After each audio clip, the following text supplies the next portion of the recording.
What's going on, YouTube? We live in an automotive world dominated by compact SUVs, and there is none more popular than the Toyota RAV4. Selling 500,000 units a year, it's one of the most popular vehicles in the US. But there's another competitor that gains traction each year, the Subaru Forester. It just finished its best sales month ever, and Subaru is hoping to keep that momentum up with this all-new 2025 Forester.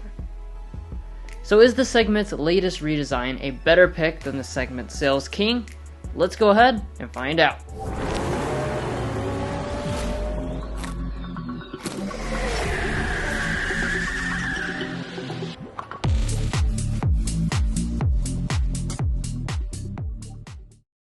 So first off, let's discuss the pricing for these two family SUVs. Starting with the popular RAV4, we have the sporty yet high-end XSE trim level. Toyota offers quite a few options, and our tester checked almost all of those, making its total price $41,985 after destination. Moving to the all-new Subi, you'll find a very similar price point in the loaded Touring trim level. It comes standard with everything, and after destination makes its grand total around $500 less than the RAV4. By the way, if you want to get the best price from local dealerships and access to invoice pricing info for these two models or any vehicle, we have a tool on our website to do just that. It's a great tool for shopping, so make sure to check the link in the description for more info. If you're new to our comparisons, we do them in an objective way. We've done our best to weigh the points awarded throughout in major and minor categories. And towards the end, we will go over a new thing we're adding to our comparisons: reliability and resale value information. Let's go ahead and get started. So beginning with the exteriors, you'll see that both of these crossovers bring pretty bold designs to the table. For the all-new Forester, they've stretched the grille out this year to increase the aggressiveness, and both models finish it in gloss black. Now we won't be awarding points based on design preferences, but for lighting, we do have a difference. Both come with premium projector LED lighting, but only the Subaru has adaptive abilities. Additionally, it has LED fog lamps compared to the RAV4's accent lighting strip. Continuing to the sides, the Forester gains about an inch of length for the all-new generation, which makes it a couple inches longer than the RAV4. We'll talk about how that translates to space later. But it's only the RAV4 that offers a two-tone roof option for those who like the little extra flair. For wheels, you'll find large contrast 19-inch alloy wheels on the Forester, compared to the Toyota, which maxes out at 18 inches on this trim. Next up, we have the rears. You may have your own opinions regarding the designs, but as far as the features, you'll find partially LED taillights, exposed exhaust outlets, and window wipers. Only the RAV4 has dual exposed outlets though, and only the Forester has LED reverse light. If you're looking to tow, the hybrid RAV4 can tow about 15% more weight at 1,750 pounds versus the Forester's 1,500. Now moving on to some of the individual features, you'll find nice mirrors on both, which have blind spot monitoring, heating, and LED turn signals. But family SUVs need to be safe, and one of the really nice things about these two crossovers is that all four of your major active safety features are included as standard equipment. Their warranties are also mostly the same as well, besides for Toyota's 2 years and 25,000 miles of complimentary maintenance. But Subaru has really upped the tech on the inside, so let's get into that comparison. But first, if you're new here, we're brothers, and we've been reviewing cars since we were 12 and 16. We may be young, but we love cars. And we'd love for you to subscribe to be a part of our Car Confections family. Let's learn a lot, have some fun with all the latest cars. Approaching both SUVs, they have smart entry systems with nice key fobs. Remote start is available via each brand's app for free during the trial period. Both have sensors behind the door handles to unlock. And after opening the doors, you're going to see spacious and surprisingly nice cabins in their high trim levels. Before we dig into features, let's start with the seats. The Toyota has a sporty black Softex leatherette, while the Forester goes for a more premium real leather with Alcantara suede accents on the side. That's a more expensive material, And for seat adjustability, the Toyota has 8 ways of power adjustment compared to 10 ways on the Subaru. It's also the Subi that has the advantage with seat climate, as it now includes seat ventilation for this all-new model. That's something that only the more expensive limited RAV4 can get, and both SUVs have 2-person memory.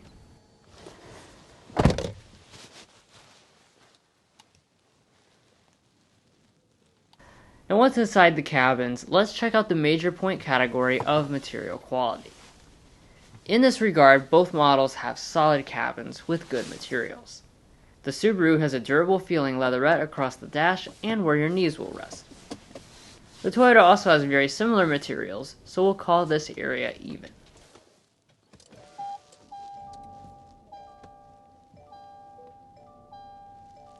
After startup, you'll see a big difference. Despite being all new, Subaru still has the traditional gauge cluster with a 4.2-inch multifunction display in the middle. The RAV4, meanwhile, has a full 12.3-inch digital cluster with good functionality and customizability. Neither have the option of head-up displays, and moving back, they both have heated, leather-wrapped steering wheels along with rain-sensing wipers as equipped. Now it's time to evaluate another major interior section, storage. This is a big deal for many families, and in this regard, the RAV4 pulls away with a lead. It has a larger center console, larger storage area in the front of the shifter, and also a passenger storage shelf. The Subaru isn't bad per se, but the Toyota definitely takes the point here. Moving on, both have wireless phone chargers this year, and surprisingly traditional shifters. They have an easy operation, and when in reverse, you'll see a 360-degree camera system on both, something new to the Forester this year. For climate, both have dual-zone automatic setups with physical buttons for the main temperature adjustment. And for audio, both have their respective upgraded audio systems. That means on the Toyota we have a JBL, and on the Subaru a Harman Kardon system. Let's take a listen.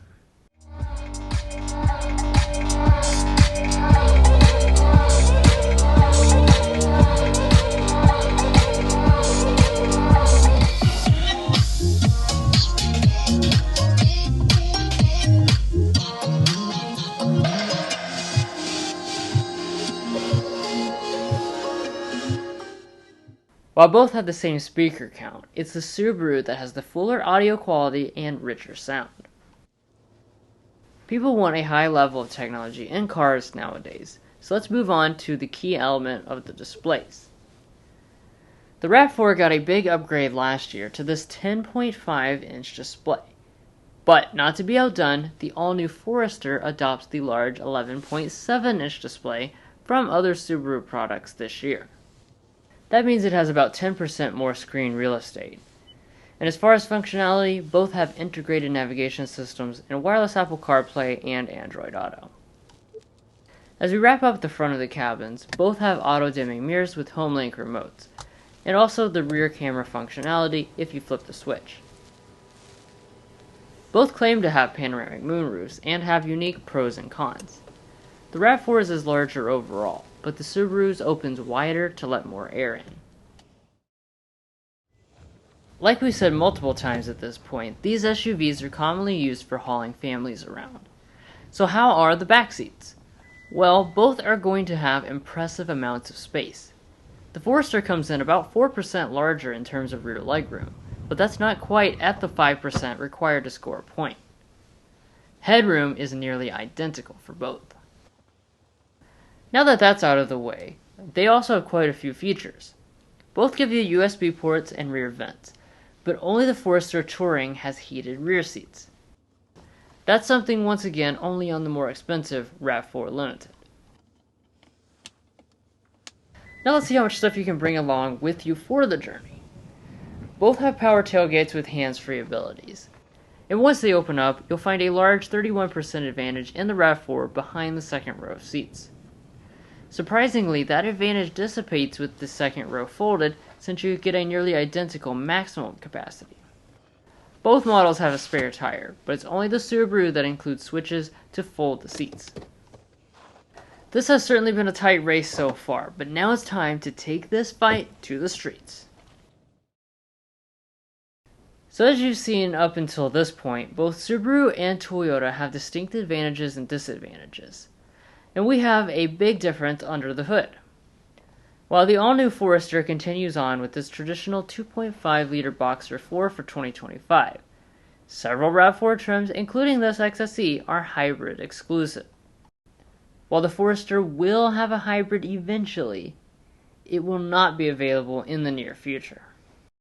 Regardless of your preference on hybrid versus pure gas, the RAV4 is significantly quicker when accelerating because of its additional 40 horsepower.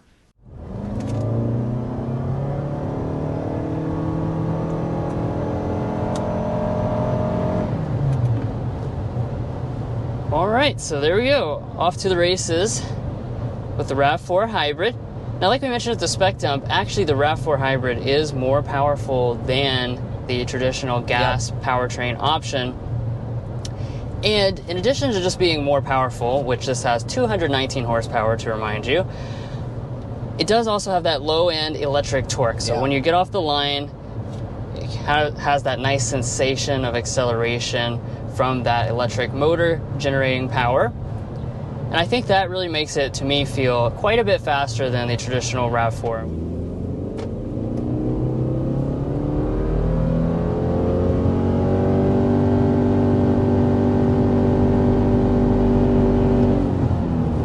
Alright, so there is our acceleration up to 60 miles per hour with the 2025 Subaru Forester. Now, we talked about, some powertrain specs and things like that in part 1 of this Forester review, but we do want to just remind you guys what we have on board. So this is going to continue on with a 2.5-liter Boxer 4-cylinder engine. When it comes to transmissions, both are using versions of CVTs. They have similar performance, but more importantly, let's talk about off-road capability. Here, the Forester pulls ahead with greater ground clearance. And while both of them have standard all-wheel drive, it's only the Forester's that is a full-time all-wheel drive setup versus part-time. This is what has long given the Forester its reputation for adventuring. And it's not just a part-time all-wheel drive setup, it is a full-time symmetrical all-wheel drive setup. So that's, of course, going to help you with your off-roading abilities in this model. So if you're one of those more adventurous type of people, you certainly will appreciate that here in the Forester. This is going to be using a continuously variable transmission, as all Subarus do. This also has received updates versus the previous generation. You're going to be looking at 8 simulated gear changes versus 7 simulated gear changes. Now let's talk about an important part for any family SUV, the ride quality. In this area, both impress and have better than average ride quality and comfortable seats. Alrighty, and now we've finally turned on our designated highway stretch, and this is where I really want to spend a little bit of time talking about how good this RAV4 rides. Now, over the last 7 days, we have driven this vehicle quite a lot. I had a wedding to go to, so I drove it about 2 hours away and then road tripped back, so we've been in this vehicle for many hours at this point this week, and I have to say I'm very, very impressed with the ride quality. Now let's go ahead and talk about the ride quality for this all-new Forester. Now, in this department, I have been nothing but impressed for this all-new model. The Forester always rode really nicely, and this all-new one very much feels like a Forester in that respect. However, there have been even some improvements on top of that. One of the things that they said they changed is the seat to make it a little bit more comfortable, a little bit more supportive based on customer feedback. So far, I'm very impressed with the way the seat is performing. But that aside, how quiet are the cabins? Here at Car Confections, we take a sound level reading for every vehicle we test on the channel. Unfortunately, the Subaru's test was taken at a press event in Montana, so it can't be scored officially. But even then, the two SUVs came within 1 decibel of each other. Let's do our signature sound level test to see how quiet this cabin is.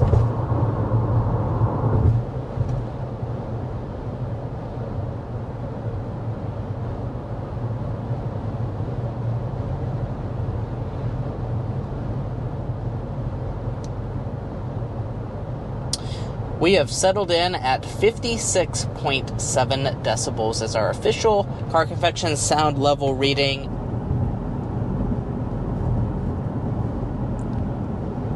57.6 decibels is our official Car Confections sound level reading. Lastly, if fuel economy is front of mind for you, then the RAV4 will make more sense.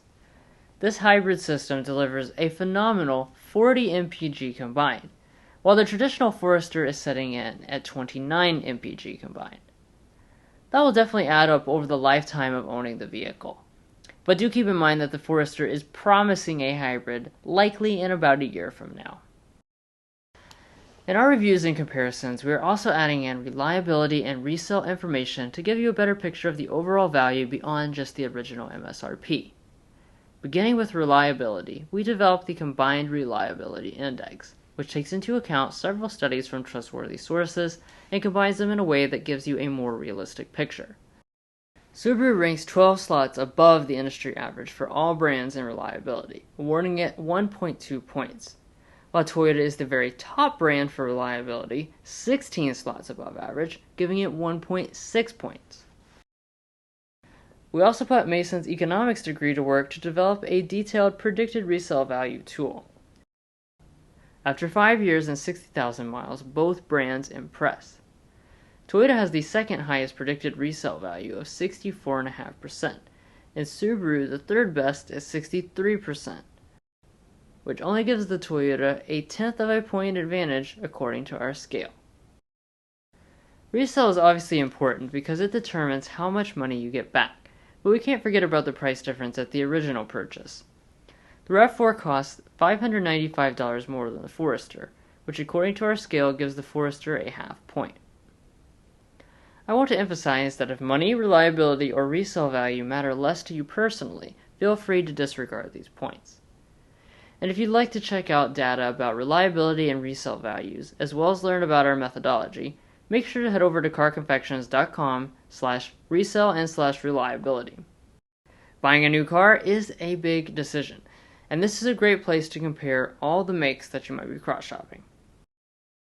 So there you have it. Our objective winner is the RAV4 today. But let's talk about who should be your personal winner. So the Forester should be your winner if you enjoy or would make use of the enhanced off-road capability that the Forester has for those who have a more adventurous lifestyle. Also, you have more value because you have more features that are available at that same price point of $41,000 in the fully loaded trim level. And then lastly, you have a better audio system and a larger screen on the inside.